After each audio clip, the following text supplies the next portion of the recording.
IPL 2026 సీజన్లో sun Risers Hyderabad జట్టుతో జరిగిన మ్యాచ్లో ముంబై ఇండియన్స్ ఘోర పరాజయాన్ని చవిచూసింది.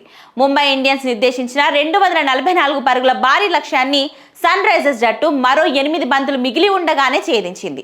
అయితే ఈ పరాజయంతో ముంబై ఇండియన్స్ కెప్టెన్ హార్దిక్ పాండ్యా పేరిట ఓ చెత్త రికార్డు నమోదైంది. గత 18 ఏళ్ల ఐపీఎల్ చరిత్రలో ముంబైని నడిపించిన 8 మంది కెప్టెన్లకు ఎదురుకాని పరిస్థితిని హార్దిక్ పాండ్యా కేవలం 9 మ్యాచ్ల్లోనే 2 సార్లు ఎదుర్కోవాల్సి వచ్చింది. ముంబై ఇండియన్స్ కు ఇప్పటి వరకు లక్ష్యాన్ని డిఫెండింగ్ చేయడంలో తిరుగులేని రికార్డు ఉంది. గతంలో సచిన్ టెండూల్కర్, హర్భజన్ సింగ్, షాన్ పోలక్, రింకీ పాంటింగ్, రోహిత్ శర్మ వంటి ఉద్దంగులు ముంబైకి నాయకత్వం వహించారు. రోహిత్ శర్మ హయాంలో ముంబై కేవలం 129 పరుగులు చేసి కూడా ఫైనల్ గెలిచిన సందర్భాలు కూడా ఉన్నాయి. కానీ హార్దిక్ పాండ్యా కెప్టెన్సీలో గత 9 మ్యాచ్లను పరిశీలిస్తే ప్రత్యర్థి జట్టు ముంబైపై 2 సార్లు 200 పైచిలుకు పరుగుల లక్ష్యాన్ని విజయవంతంగా ఛేదించాయి.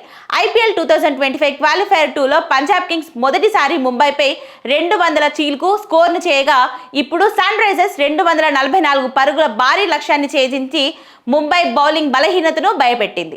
ఇక హార్దిక్ పాండ్యా కెప్టెన్సీ కంటే ముందు ముంబై ఇండియన్స్ పై నమోదైన అత్యధిక రన్ చేస్ 196 పరుగులు మాత్రమే. 2020లో రాజస్థాన్ రాయల్స్ జట్టు బెన్ స్టోక్స్ సెంచరీ చేయడంతో ఈ విజయాన్ని అందుకుంది. కానీ హార్దిక్ సారథ్యంలో ముంబై బౌలింగ్ విభాగం భారీ స్కోర్ను కాపాడుకోవడంలో పూర్తిగా విఫలమవుతుంది. 2024 సీజన్లో పాయింట్ల పట్టికలో అట్టడుగున నిలిచిన ముంబై 2025లో ప్లే ఆఫ్ చేరినప్పటికీ 2026లో మళ్లీ పాత దారిలోనే నడుస్తుంది.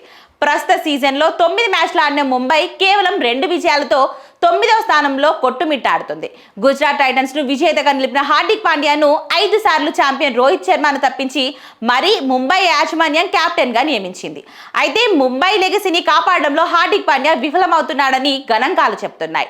లక్ష్యాలను డిఫెండ్ చేయడంలో ముంబైకి ఉన్న పట్టు సడలిపోవడం, వరుస పరాజయాలతో ప్లే ఆఫ్స్ అవకాశాలు సంక్లిష్టంగా మారడంతో అభిమానులు హార్దిక్ కెప్టెన్సీపై తీవ్ర అసంతృప్తి వ్యక్తం చేస్తున్నారు.